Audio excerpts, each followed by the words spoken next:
Navasota is a city in Grimes County, Texas, United States.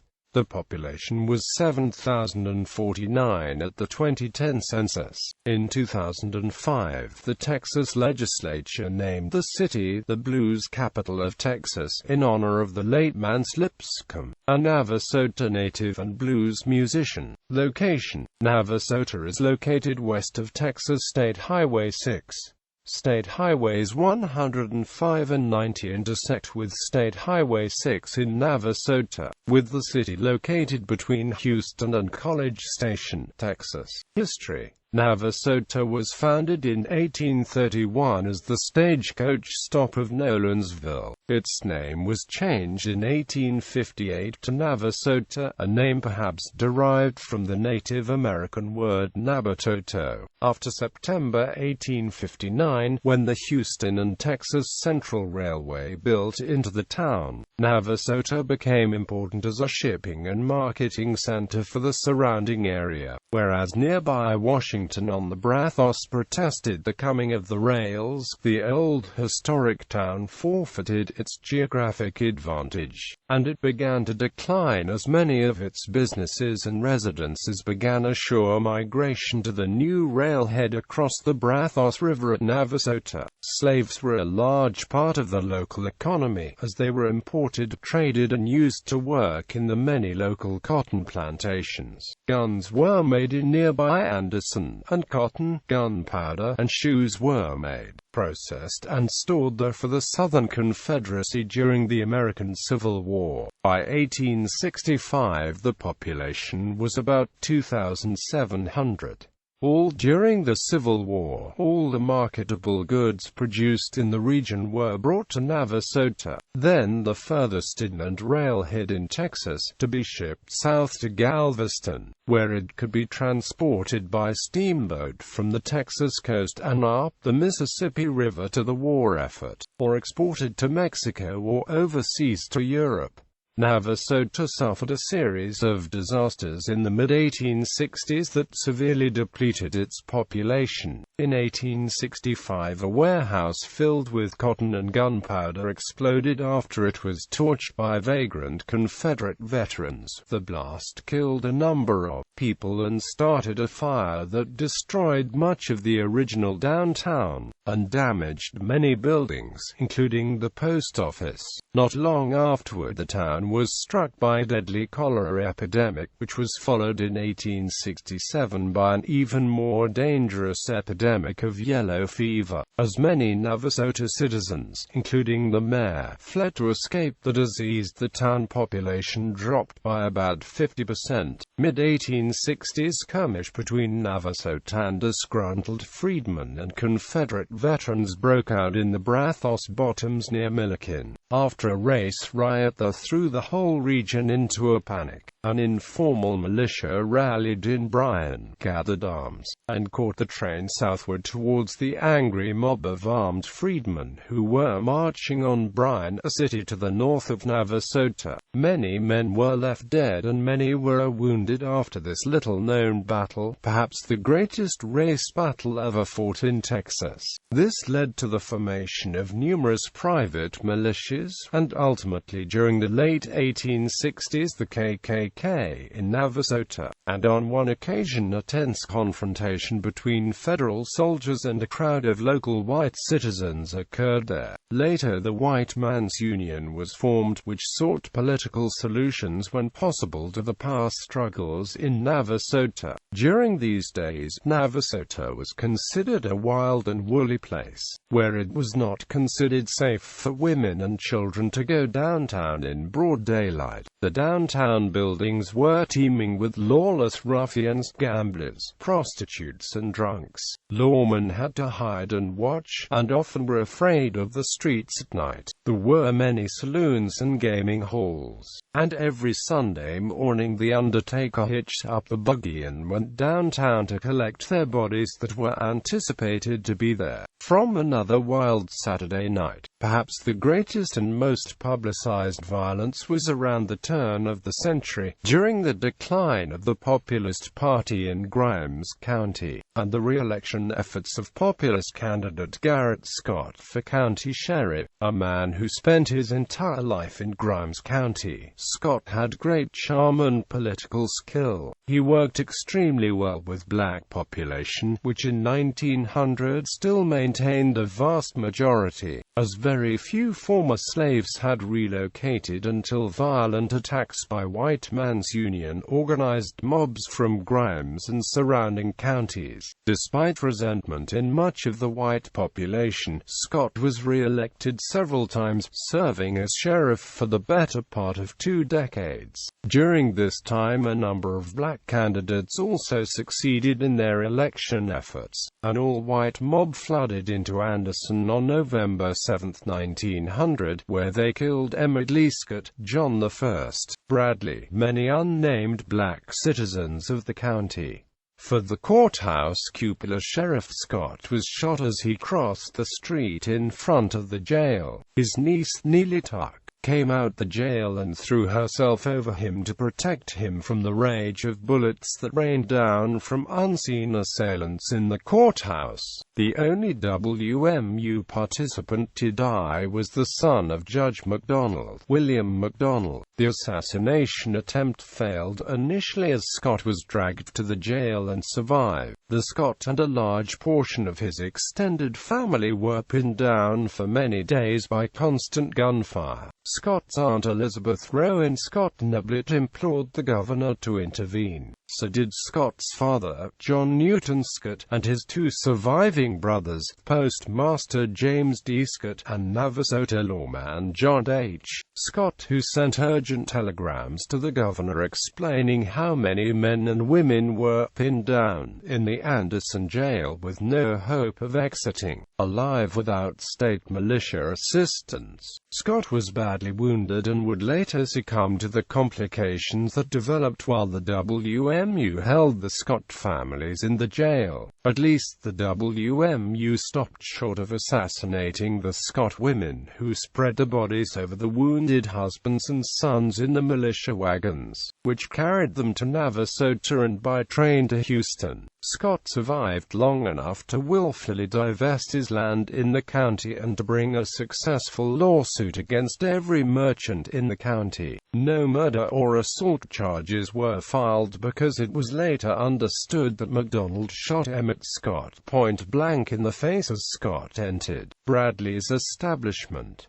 Bradley then shot McDonald and was shot in return fire. The only non-WMU witness to this was a severely traumatized teenage Scott girl. All of the other assailants and assassins hid in the courthouse and other buildings, not showing their identities. Following this battle, an exodus of blacks from Grimes County to North Texas and beyond into Oklahoma was so profound that the following season it became almost impossible to harvest crops. The county sponsored newspaper ads in the Dallas area beseeching former black residents to return to their homes in Grimes County. In 1908, Navasota was a lawless boom town, racked by violence.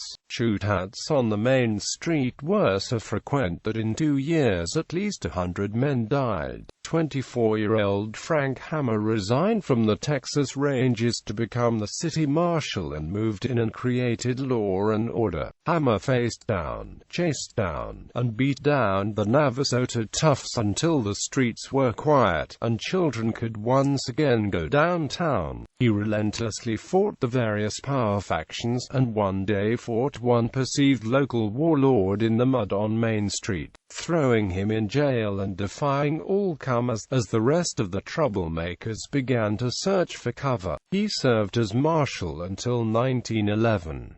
Hammer became more widely known in 1934 as one of the men who shot Bonnie and Clyde. In 2012, the Navasota City Council voted to commission a local sculptor to erect a statue of Frank Hammer in front of the new City Hall building.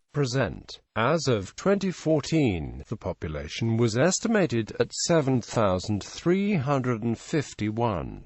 The industrial sector of the community now boasts 23 companies and over 1,200 jobs. In 2009, Navasota was selected as a Visionaries in Preservation City by the Texas Historical Commission to protect the numerous historical structures in the city. A new municipal building was completed in 2011 and continued downtown improvements are under construction with completion scheduled in 2013. Also in 2012, Navasota Municipal Airport completed an expansion to 5,000 feet long by 75 feet wide, now allowing jets on the runway. Area residents became fearful of more violence and drugs being flown in. This fear was based on the infamous Navasota area Mexico drug flights and federal law enforcement arrests of the 1980s. The city of Navasota earned a 2011 Gold Leadership Award from the Texas Comptroller's Office for efforts in transparency. Its application scored 17 of 20 points.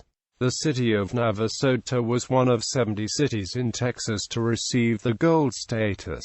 Also received the award in 2013. Later it was found out, October 2011, from Karen LaRue, when she informed the Navasota City Council that the Navasota Housing Authority received a 0 HUD rating. The new Navasota Housing Authority executive director shows that the audit showed missing funds records and other paperwork. Later it was found out that no policy checks had been done for years and years by the city of Navasota. In 2012, Navasota was named by Union Pacific Railroad as a Train Town USA. In August 2013, the city of Navasota was named a Go Texan Certified Retirement Community by the Texas Department of Agriculture. Media. Navasota is served by the weekly Navasota Examiner newspaper, which has been reporting on the goings-on in Grimes County since 1894.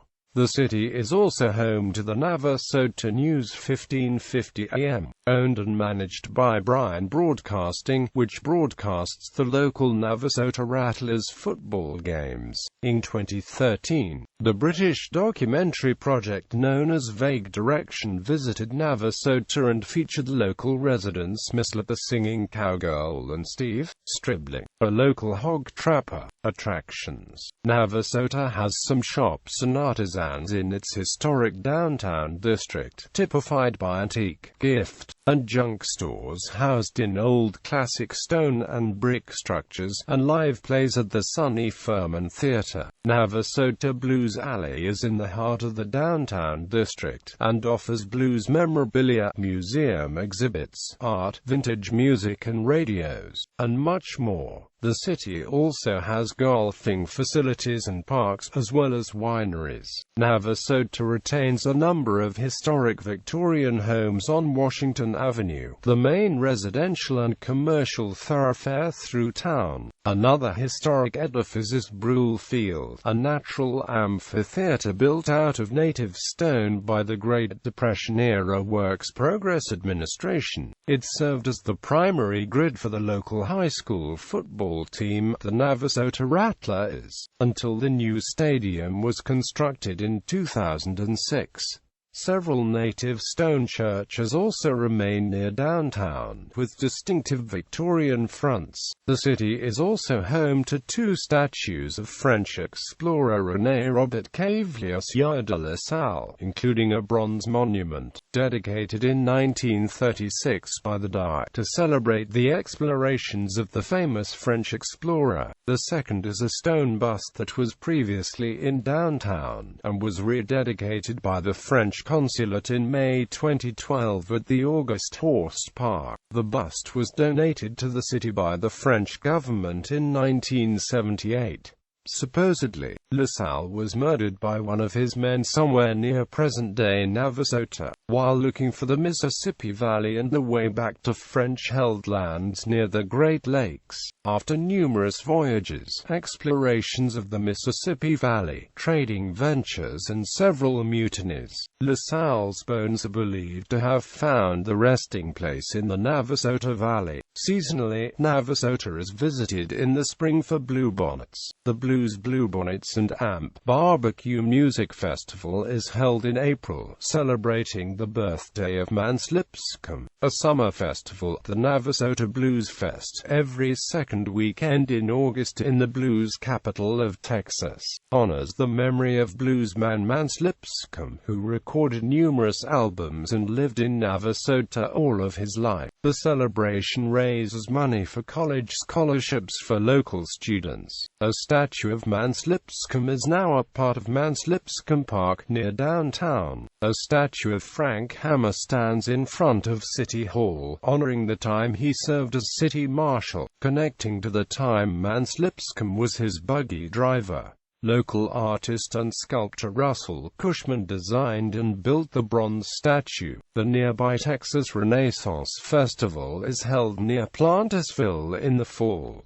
Also nearby is Washington on the Brazos State Park and the George H. W. Bush Presidential Library. Geography. According to the United States Census Bureau, the city has a total area of 6.1 square miles, of which 6.1 square miles is land and 0.16% is water. Demographics.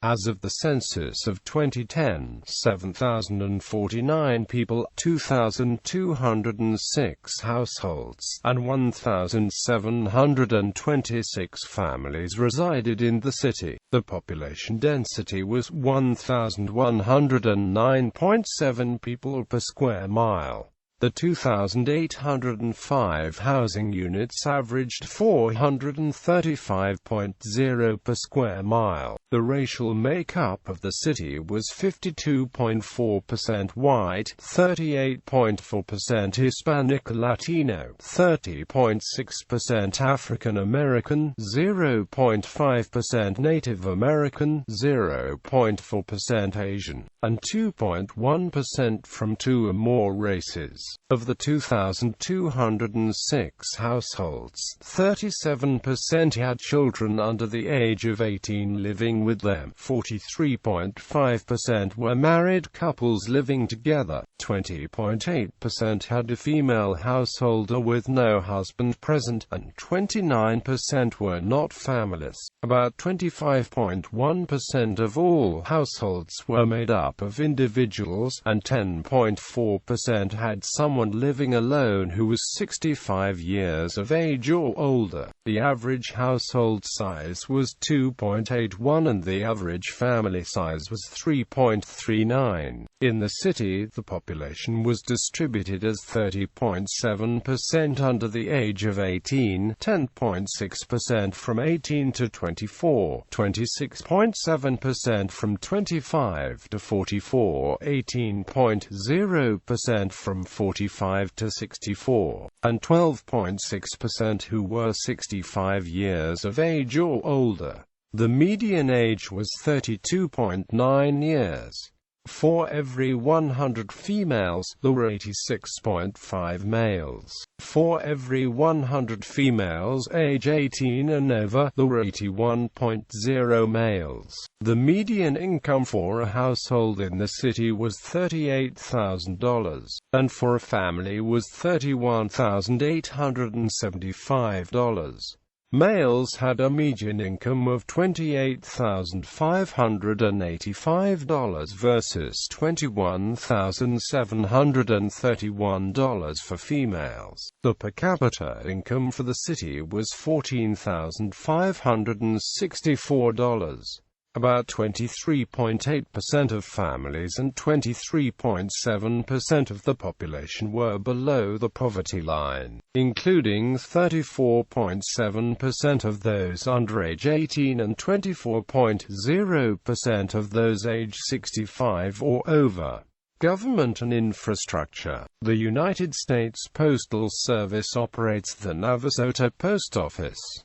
The Texas Department of Criminal Justice operates the O.L. Luther Unit and the Wallace Pack Unit in an unincorporated area in Grimes County near Navasota. In addition, the Pack Warehouse is located in an unincorporated area near the Pack Unit. Education. The city of Navasota is served by the Navasota Independent School District. Texas Education Agency Accountability Rankings place Navasota ISD as Met standard.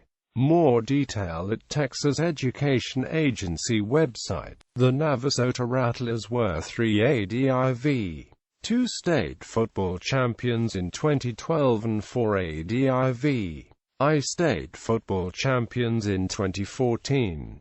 Notable people: Alvin Ailey, dancer and choreographer; Kathleen Blackshear, artist; Jimmy Brown, author of Texas Greed, a book on the Grimes County drug trade from Mexico and South America; René Robert Cavelier, Sieur de La Salle, French explorer who was killed in Navasota in 1687; Clay Condrey, Major League Baseball pitcher; Virgil Ned Garvin, Major League Baseball pitcher; Frank Hammer, Navasota City Marshal and Texas Ranger; Christine M. Jones, a former Maryland legislator; Milt Larkin, musician; Mance Lipscomb, blues singer; R. Bowen Lofton, a Texas A&M University president who was a graduate of Navasota High School; Christopher B. Stubblefield, restaurateur; Joe Tex, soul musician; Chuck Norris, American actor and martial artist.